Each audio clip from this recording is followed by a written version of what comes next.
نحمده ونصلي ونسلم على رسوله الكريم أما بعد فأعوذ بالله من الشيطان الرجيم بسم الله الرحمن الرحيم ولقد خلقنا الإنسان من سلالة من طين ثم جعلناه نطفة في قرار مكين ثم خلقنا النطفة علقة فخلقنا العلقة مضغة فخلقنا المضغة عظاما فكسونا العظام لحما ثم أنشأناه خلقا آخر فتبارك الله أحسن الخالقين ثم إنكم بعد ذلك لميتون ثم إنكم يوم القيامة تبعثون صدق اللہ العظیم۔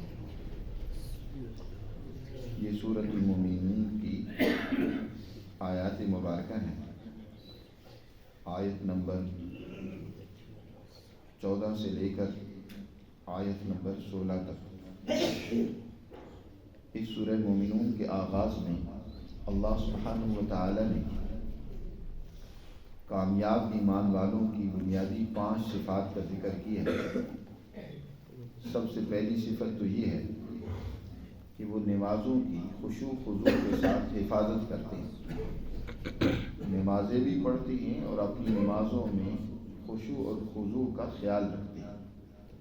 خشوع کے حوالے سے پہلے درس میں بات ہوئی تھی کہ خشوع کہتے ہیں اس حالت اور کیفیت کو جو انسان کے اندر اللہ کی عظمت اور اس کی ہیبت کے پیش نظر طاری ہوتی ہے۔ اس حالت کا اندازہ لگانا ہو تو وہ اس طرح لگایا جائے کہ اگر ایک انسان کسی بہت ہی پرہیبت اور جلال والے مقام پر کھڑا ہو، اس وقت جو اس کی کیفیت اور حالت ہونی چاہیے، اس حالت اور کیفیت کو خشوع سے تعبیر کیا جاتا ہے۔ تو انسان نماز میں اس بڑی عظمت اور بڑائی اور کبریائی والی ذات کے سامنے دست بستہ کھڑا ہوتا ہے تو اس کے اوپر وہی حالت ہونی چاہیے۔ یہ ہے ایمان والے جو کامیاب ہیں۔ دوسری ان کی صفت یہ بیان فرمائی کہ وہ بیہودہ اور لغو کاموں اور باتوں سے اپنے آپ کو دور رکھتے ہیں۔ فضول کاموں کے اندر انسان اپنے وقت کو ضائع اور برباد کرے گا، چاہے وہ بات چیت اور گفتگو ہو یا کوئی ایسا عمل ہو جس کا نہ تو اس کو کوئی دنیاوی فائدہ ہے نہ اخروی فائدہ۔ تو ایسے اعمال انسان کے لیے دنیا و آخرت کے اندر بربادی کا باعث، کامیابی کے لیے ضروری ہے کہ وہ فضول کاموں سے دور رہے۔ اور تیسرا وصف اللہ نے یہ بیان فرمایا ہے کہ وہ اپنے معاشرے کے کمزور طبقات کو اپنی محنت اور کمائی کے اندر شریک کرتے ہیں۔ حلال طریقے سے حاصل کی دولت اس سے صرف خود ہی نہیں فائدہ اٹھاتے بلکہ وہ یہ اپنے معاشرے کے کمزور لوگوں کو بھی اس میں شامل فرماتے ہیں۔ اس کو قرآن نے ان الفاظ میں یہ ذکر کیا والذین هم للزکاۃ فاعلون۔ اور چوتھی صفت قرآن نے یہ بیان کی ہے کہ وہ اپنی شرمگاہوں کی بھی حفاظت کرتے ہیں۔ وہ اپنی خواہشات جو طبعی تقاضے ہیں جو قدرت نے انسان میں رکھی ہیں ان کی تکمیل کے لیے ایک جائز راستہ اختیار کرتے ہیں، وہ ہے نکاح کا۔ بغیر نکاح کے وہ محض جنسی خواہشات کی تکمیل کے لیے، محض پانی کی خراج کے لیے، محض لذت اور خواہش کے لیے وہ اس طرح اپنی زندگی برباد کریں، یہ ان کا کام نہیں ہے، بلکہ کامیاب وہ ہیں جو صرف درست اور جائز راستہ اختیار کرتے ہیں اپنی خواہشات کی تکمیل کے لیے۔ اور 5ویں صفت یہ بیان فرمائی ہے کہ وہ اپنی امانتوں کی اور معاہدات کی بھی حفاظت کرتے ہیں۔ جو بھی ذمہ داری کسی کو سونپی جاتی ہے اس کو امانت کہا جاتا ہے، چاہے وہ مالی ذمہ داری ہو یا کوئی عہدہ اور کوئی دوسری معاشرتی حوالے سے ذمہ داری ہو۔ تو اپنی تمام ذمہ داریوں کو اور اسی طرح دوسروں سے کی ہوئے معاہدات کو پورا کرنا یہ کامیاب ایمان والوں کی صفت ہے۔ اس کے بعد قرآن نے اس انسان کی جو تخلیق کی ہے، یعنی کامیابی کے لیے 5 صفات بیان فرمائی نا، فرمایا اب اس کی جو دلیل ہے قرآن نے اس کو واضح کی ہے کہ انسان یہی کیوں کامیاب ہوگا، اس کے علاوہ کامیابی کا کوئی اور معیار نہیں ہے۔ چاہے انسان اپنے طور پر کتنا ہی وہ کامیاب ہونے کے جتن کر لے، لیکن کامیابی کا کوئی اور راستہ ان صفات کے سوا نہیں ہے۔ اس کی دلیلیں قرآن نے یہاں بیان فرمائی، اور عام طور پر دنیا میں دلائل تین ہی طرح کے ہوتے ہیں۔ ایک تو وہ دلائل ہوتے ہیں جو انسان کی اپنی ذات کو سامنے رکھ کر، انفسی دلائل جن کو کہا جاتا ہے کہ انسان کا نفس اور اس کا وجود خود اس بات کی دلیل ہے کہ کون کامیاب ہوا اور ناکام کون ہوا۔ اور دوسرے دلائل آفاقی کہلاتے ہیں، جو اس کائنات میں پھیلے ہوئے دلائل ہیں ان کو سامنے رکھ کر بھی تم تحلیل و تجزیہ کر لو۔ اور آفاقی دلائل پھر دو طرح کے ہوتے ہیں۔ ایک تو وہ دلائل ہیں جو اس کائنات میں مظاہر قدرت کے طور پر موجود ہیں، جن کو دلائل کونیہ کہا جاتا ہے۔ مثلا اس کائنات کی تخلیق، آسمان و زمین اور دیگر اس کائنات کے اندر موجود مخلوقات، ان کی تخلیق یا بناوٹ یا ان کے عمل سے بھی تم استدلال کر سکتے ہو۔ اور تیسرے قسم کے دلائل جن کو دلائل ماضیہ کہنا چاہیے، کہ قوموں اور انسانوں کے تجربات، انہوں نے جو کچھ کیا وہ سامنے رکھ کر تم فیصلہ کرو کہ کون کامیاب ہو۔ جی ان کو براہین عملیہ کہنا چاہیے یا دلائل عملیہ کہنا چاہیے، کہ جو گزشتہ اقوام کی روشنی میں تم فیصلہ کر سکتے ہو کہ جو کچھ کامیابی کے لیے معیار مقرر کیا گیا ہے، کیا اس کے سوا کوئی اور معیار ہے کامیابی کا؟ قطعی طور پر نہیں۔ چنانچہ سب سے پہلے قرآن نے انفسی دلائل کا یہاں سلسلہ شروع کیا، اس کو بیان کیا ہے کہ اے انسان ذرا تم خود غور کرو کہ جس ذات نے تمہاری کامیابی کے لیے یہ 5 صفات لازمی اور ضروری قرار دی ہیں، اسی ذات نے تمہیں اس حد تک کس طریقے سے پہنچایا ہے۔ آج تم ایک خوبصورت شکل و صورت رکھنے والے انسان، عقل و شعور رکھنے والے انسان ہو، اور تم یہ سمجھتے ہو کہ میرے جیسا تو کوئی ہے ہی نہیں۔ جی اب جب تمہیں خاص طور پر کوئی پاور اور طاقت مل جاتی ہے، کوئی مال و دولت کی سپورٹ مل جاتی ہے، تو تم اپنے جیسا کسی کو بھی نہیں سمجھتے ہو، گھمنڈ میں آ کر غلط راستوں کی طرف چلے جاتے ہو۔ ذرا پہلے غور تو کرو کہ تم اس مقام و مرتبے تک کیسے پہنچے ہو۔ ذرا اپنی تخلیق، بناوٹ، ابتدائی زندگی کے مراحل میں نظر دوڑاؤ۔ قرآن نے کہا وَلَقَدْ خَلَقْنَا الْإِنسَانَ مِنْ صُلَالَةٍ مِّن طِينٍ، اور یقیناً ہم نے انسان کو مٹی کے خلاصے اور جوہر سے بنایا۔ سب سے پہلا انسان یعنی آدم علیہ السلام، اس کی تخلیق مٹی سے ہوئی۔ یہاں قرآن نے اس کو کہا صُلَالَةٍ مِّن طِين، مٹی میں جب پانی کو مکس کر دیا جائے اور اس مٹی کو گوندا جائے، جس کو گارا کہتے ہیں، گارا سا بن جائے، تو اس کو صُلَالَةٍ مِّن طِين کہا جاتا ہے۔ جی اور پھر اس مٹی کے اوپر ایک طویل عرصہ اور زمانہ ایسا بیتا کہ یہ مٹی اسی طرح گارا بن کر پڑی رہی، یہاں تک کہ اس کے اندر نشو و نما کے نئے آثار پیدا ہونا شروع ہو گئے۔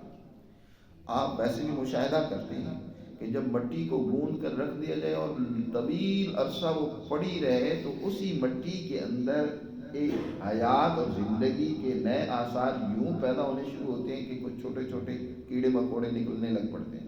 وہ باہر سے نہیں آتے، اسی مٹی سے بننے لگ پڑتے ہیں۔ گویا اس مٹی کے اندر ایک نئی حیات اور نئی طاقت و قوت جنم لیتی ہے۔ اسی طرح آدم علیہ السلام کی جو مٹی جس سے ان کی تخلیق ہوئی ہے، اس کو گوندا گیا، اس کو پکایا گیا، اور اس پر ایک بڑا لمبا عرصہ طویل زمانہ اس مٹی پر ایسا بھی گزرا ہے کہ اللہ نے اس کو گوندنے کے بعد رکھ دیا، اور پھر جب اس کے اندر ایک نیا جوہر سا بن گیا، تو پھر اللہ نے اس سے آدم علیہ السلام کی تخلیق کی۔ یہ سب سے پہلے انسان کی تخلیق ہے۔ اس کے بعد دیگر انسانوں کی تخلیق کا سلسلہ قدرت نے اس سے ذرا پھر مختلف کر دیا، موڑ دیا۔ وہ یہ ہے کہ اب من نطفہ، قرآن کہتا ہے کہ اللہ تعالیٰ فرماتے ہیں کہ ثم جعلناہ نطفۃ فی قرار مکین، پھر اس کے بعد ہم نے اس انسان کو، اس کے آگے نسل کو اس طریقے سے دنیا میں پیدا کیا ہے کہ ہم نے اس کو ایک نطفے کی شکل میں بنایا ہے، اور وہ نطفہ ایک مضبوط قرار میں ٹھہر جاتا ہے، ایک مکین، تمکن اور مضبوط جگہ کے اندر وہ قرار پکڑ لیتا ہے۔ انسان اسی مٹی سے ہی سب سے پہلے آدم علیہ السلام بنی، آگے جو انسانی نطفہ تیار ہوتا ہے وہ بھی اسی مٹی سے تیار ہوتا ہے۔ اس کی خوراک، اس کی غذا یہی مٹی سے اس کو فراہم، یعنی اس مٹی نے سب سے پہلے اب انسان کے لیے غذا کی شکل اختیار کی جی، وہ نباتات ہوں یا پھل وغیرہ جو بھی چیزیں انسان کھاتا ہے وہ اس مٹی سے پیدا ہو رہی ہے، اور ان کو کھانے کے بعد انسان کے اندر خون بنا، اور وہ خون پھر آگے ایک نئی شکل و صورت اختیار کرتا ہے جس کو نطفہ سے تعبیر کیا جاتا ہے جی۔ تو اس نطفے کو پھر ہم کہاں ٹھہراتے ہیں؟ ایک قراری مکین کے اندر۔ انسانی نطفے میں بے شمار اس میں موجود ہوتے ہیں خلیات، بے شمار خلیات ہوتے ہیں، اور وہ خلیے جو ہوتے ہیں یا وہ جراثیم جو ہوتے ہیں وہ خود اپنے اندر ایک پوری گویا کہ انسانی ہسٹری رکھتے ہیں۔ جیسے ہر درخت کا ایک پہلا جو بیج ہوتا ہے، وہ بیج اس پورے درخت کی ایک کیا ہوتی ہے؟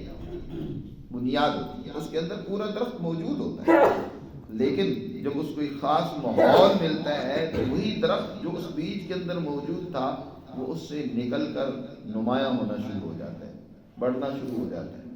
اس لیے آج تو سائنس نے یہ تحقیق کر کے بتایا کہ اس بیج کا جب آپ خود بینی مشاہدہ کرتے ہیں تو اس کے اندر پورا درخت موجود ہے۔ یہ جراثیم جو انسان کا ہے، یہ پوری انسانیت، پورا انسان اس کے اندر موجود ہے۔ یہ پورا انسان ایک چھوٹے سے اس جراثیم کے اندر وجود رکھتا ہے، اور یہ گویا بیج ہے اس انسان کا جس کو مناسب ماحول چاہیے ہوتا ہے، اور وہ مناسب ماحول اس کے لیے کیا ہے؟ عورت کا مبیس۔ اللہ نے مرد کے اس جراثیم کے لیے قرار مکین سے مراد وہ عورت کا انڈا ہے، اومز ہے، جو اس کی یہ اوری سے نکلتا ہے، ادھر سے یہ وہ جراثیم نکلتا ہے، ادھر سے وہ انڈا چلتا ہے، اور یہ جراثیم اپنے اس انڈے کو، اپنے اس قرار اور جگہ کو ڈھونڈتے ڈھونڈتے اس میں ایسے جگہ پکڑ لیتا ہے کہ قرآن مقدس کی یہ تفسیر بہت زبردست انداز سے صادق آتی ہے۔ قرار مکین، قدرت نے اس کے اندر کیسے مضبوط جگہ اس کو دے دی، اور اس نے اپنی جگہ پر پہنچ کر پھر آگے اس نے نشو و نما کا، ارتقاء کا سلسلہ شروع کر دیا۔ تو اللہ تعالیٰ ارشاد فرماتے ہیں کہ دیکھو پھر ہم اس نطفے کو ایک مضبوط جگہ دیتے ہیں، قرار مکین، ثم خلقنا النطفة علقہ، پھر وہاں یہ جگہ پکڑ کر اب آہستہ آہستہ یہ بڑھنا شروع ہو جاتا ہے، یہاں تک کہ علقہ، علقہ کہتے ہیں عربی کے اندر ایک ایسے شکل کو، جو شکل جو ہے نا جوں کی سی شکل ہوتی ہے۔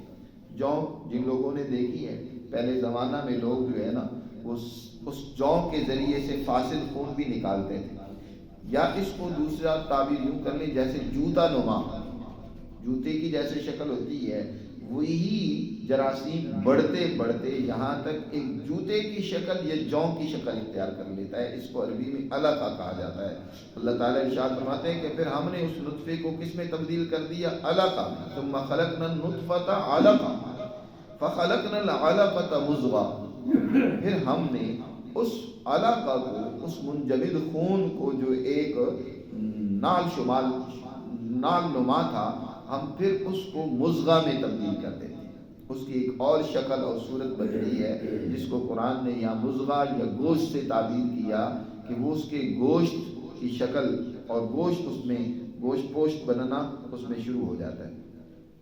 فخلقنا المضغة عظاما، پھر اس کے بعد قدرت اس مضغہ کو، یعنی مضغہ کی جب شکل ہوتی ہے تو اس وقت وہ جانور جن کو لبونیہ جانور کہا جاتے ہیں، لبودرے جانور، جیسے مثلا آپ گھوڑا کہہ لیں یا جیسے لمبے قسم کے جانور، اس کی سی شکل اختیار کر لیتا ہے، گویا چھوٹا سا وہ جانور ایک گھوڑا پورا ہوتا ہے، حیوان کے درجے میں وہ انسان موجود ہوتا ہے اس وقت۔ پھر اللہ اس کو مزید آگے بڑھاتے ہیں، فَكَسَوْنَا الْعِظَامَ لَحْمًا، جی پھر ہم اس کو اس گوشت کے میں جو ہے نا ہڈیاں پیدا کرنا شروع کر دیتے ہیں۔ مضغہ تھا، مضغہ کو پھر عظام کی شکل، اس گوشت میں سب سے پہلے وہ جو جنین اور بچہ ہوتا ہے، سب سے پہلے اس کی ریڑھ کی ہڈی تیار ہوتی ہے، ریڑھ کی ہڈی بننا شروع ہوتی ہے، اور اس وقت جو اس کی شکل ہوتی ہے نا اس جنین کی، وہ بالکل یوں سمجھنی چاہیے جیسے کہ شکل ایک بندر کی شکل کا ہے. اس لیے بہت سارے سائنسدانوں نے یہیں سے مغالطہ کی ہے. وہ کہتے ہیں کہ انسان کی ابتدا جو ہے نا وہ بندر ہے، حالانکہ وہ ایک جنین کی اس نشو و نما پانے والے جو ٹکڑا ہے جو نطفہ سے شروع ہوا تھا، ایک منجمد خون کی شکل اس نے اختیار کی. یوں سمجھو جیسے کہ ناگ نما شکل ہوتی ہے ایسے اس کی شکل بن جاتی ہے. پھر وہ جب آگے بڑھتا ہے تو اب اس نے گوشت کی شکل اختیار کی، یعنی گوشت بن گیا، اس میں ٹھوس ریشے بن گئے گوشت کے، مچھلیوں کے، عضلات کے، اور اس کی شکل بن جاتی ہے حیوانی لبونیہ کی.